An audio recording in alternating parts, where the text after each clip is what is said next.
Doutor Ronaldo, e como os pais e os professores devem lidar com a criança com TDAH? Bom, a escola precisa realmente ter um pouco de retaguarda no sentido de saber como orientar e como se adequar com uma criança com TDAH.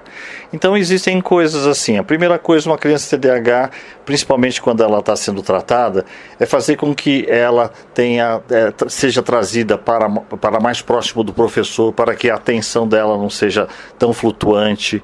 2, que as atividades sejam feitas com um certo intervalo para que a própria criança descanse um pouco o seu cérebro, porque a gente não pode deixar de comentar que a dificuldade de uma criança com TDAH é manter por muito tempo a fixação da atenção. A atenção na criança é uma atenção reduzida, por isso que ela tem uma flutuação da atenção. O TDAH se caracteriza por isso, então ele também precisa de uns certos períodos para que deixe para fazer um intervalo, para que descanse um pouco mais o seu cérebro. 2 ou 3, na realidade, uma criança quando vai fazer uma prova ou um trabalho, às vezes precisa de mais rascunho, porque eles precisam pensar mais na própria ideia ou fazer mais contas. Algumas crianças com TDAH, porque o déficit de atenção, como está dito no nome, dá um prejuízo na memorização de determinadas coisas. Como o TDAH está premiando as crianças com uma diminuição da produção de neurotransmissores, de dopamina e serotonina, esses neurotransmissores são produzidos na região pré-frontal do cérebro. E nessa região é onde se encontram situadas a memória, a atenção, a concentração e a organização. Então, por ter essa deficiência de neurotransmissores nessa área, justamente é por esses motivos que há desatenção, a inquietação, a impulsividade. Então, o jovem às vezes tem uma memória mais auditiva, outros têm uma memória mais visual, porque a gente já sabe hoje que a memória também, ela não está numa única região do cérebro, a memória está guardada em várias regiões do cérebro, como se fossem pastas. Essas pastas, dependendo da região, podem ser acessadas ou não. Então, por isso que às vezes o professor pode ajudar um determinado aluno com TDAH, dando uma tarefa em que ele perceba melhor que o desempenho, às vezes, do aluno é na verbalização do que na escrita, que de repente ele é mais auditivo, que de repente ele às vezes precisa também de uma explicação sobre uma determinada pergunta que o professor está fazendo para ele entender o mecanismo. Então o professor tem um papel muito importante para a adaptação dessa pessoa com TDAH, para que melhore os resultados, principalmente o desempenho acadêmico. Já os pais também, conhecendo o problema de TDAH, tem que perceber que o transtorno do seu filho é um transtorno neurobiológico, não é simplesmente um comportamento opositivo, às vezes também tem esse comportamento opositivo, mas não é um comportamento no sentido de que a criança não é colaborativa em relação a essas coisas. É que ele tem uma dificuldade, ele tem um problema que impede de que ele tenha uma atenção plena, um envolvimento pleno e tudo isso. Então são crianças que têm o seu tempo de desenvolvimento um pouco menos rápido do que uma criança que não tem o TDAH. Os pais não devem comparar entre os irmãos aquele que se sai melhor daquele que não se sai melhor.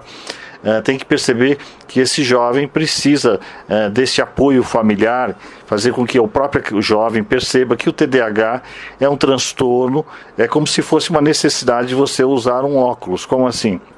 Com o tratamento medicamentoso, você vai fazer com que o seu filho, que essa criança, consiga, através desse tratamento, enxergar melhor as coisas. E a partir daí, isso faz com que ele adquira novamente uma coisa que vai estar sempre arranhada e perdida, que é a autoestima. Porque jovens com TDAH, adultos com TDAH, têm uma diminuição da autoestima. Por quê? Eles se percebem, entre aspas, incapazes de determinadas coisas. Porque o outro consegue e ele não consegue. E essa dificuldade desse degrau vai minando a autoestima desse jovem. e fazendo com que ele perceba que ele não tem uma boa memória com o coleguinha dele, que de repente em matemática a desatenção dele faz com que ele tenha notas muito baixas. Então, de repente, ele também se sente que esquece muitas coisas, aquilo acaba chamando a atenção da sala ou da própria família negativamente. Então, vai fazendo com que a autoestima desse jovem e depois adolescente vá diminuindo. E isso é muito ruim. A autoestima ruim não é bom para ninguém. Doutor, ok. Foi diagnosticado o problema, a criança começa o tratamento medicamentoso. A partir de quanto tempo, assim, os pais podem até ficar mais tranquilos de que a criança vai começar a ter um raciocínio melhor, prestar mais atenção, ficar mais dentro, né, do contexto? O tratamento, a partir do momento que se inicia, os resultados costumam ser rapidamente bons, principalmente se não houver outros sintomas acompanhando essa criança. O que seriam os sintomas que acompanham essa criança? São as comorbidades. Os sintomas mais comuns e os mais aceitos ou até mais fáceis de serem trabalhados é a ansiedade e às vezes um pouquinho de uma diminuição da autoestima que ocasiona um pouco de depressão. Nós temos também crianças com TDAH com transtorno opositor, são aquelas crianças que são sempre do não. Na sala de aula, dentro de casa, esses já requerem um trabalho mais específico e tem outros transtornos associados que às vezes podem vir junto com a criança. Mas assim, a grosso modo, crianças com TDAH sendo percebidas em idade escolar, a atuação do tratamento junto com a psicoterapia contribui muito para que haja uma melhora rápida dessa criança, desse jovem, dentro da escola.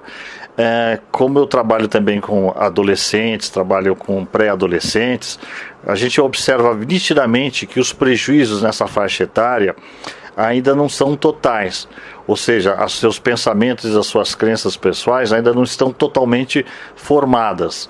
E a partir daí, junto com o tratamento medicamentoso e uma boa psicoterapia, você vai lidando com essas dificuldades, com essa autoestima, vai fazendo com que a criança perceba o que é o TDAH, a gente realiza o que a gente chama de psicoeducação, vai informando a criança, vai informando os pais dessa criança, e isso tudo contribui e muito para uma melhor atuação desse jovem.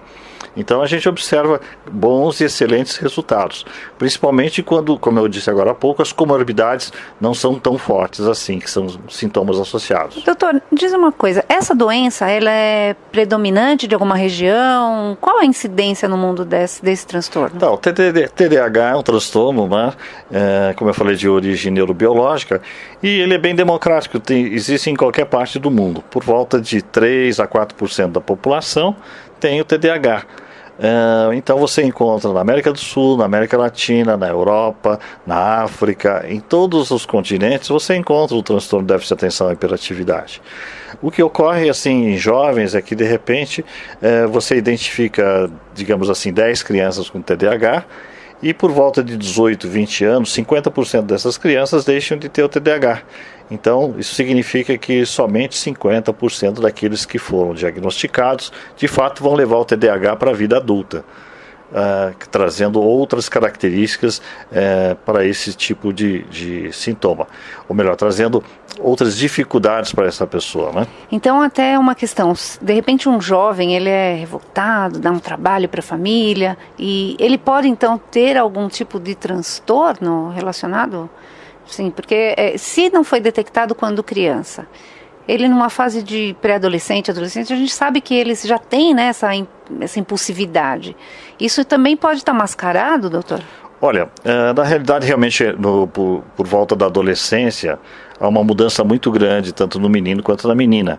Vem a carga hormonal, justamente essa carga hormonal vem alterar uma série de comportamentos dessa pessoa, vem o interesse pelo sexo oposto. Então, naturalmente, a adolescência é uma tempestade, não é? É uma tempestade. Mas a gente não pode deixar de dizer que o transtorno, quando tem transtorno de déficit de atenção e hiperatividade, ele dá prejuízos em várias áreas, não é? Então não são coisas temporárias que acabam ocorrendo, são coisas que têm uma frequência que muda, digamos assim, muda o cenário, mas o comportamento continua sendo semelhante. Então, a desatenção, a impulsividade. Só que na adolescência isso vem acompanhado de outras descobertas. E como o TDAH às vezes é muito inquieto, muito ansioso, ele pode buscar na descoberta do mundo substâncias que equilibrem isso sem ele perceber. Tipo o quê? O abuso de álcool, tipo também o uso ou a descoberta de entorpecentes, principalmente a maconha e a cocaína. A maconha, para pessoas que têm uma inquietação mental, que é uma das características do TDAH, ele funciona como um tranquilizante, um calmante. Então, de repente, a pessoa acaba buscando um apoio nesse uso desse entorpecente, porque ele tem um bem-estar adquirido por isso. Porque a inquietação e a agitação acabam contribuindo e empurrando ele para esse tipo de prática.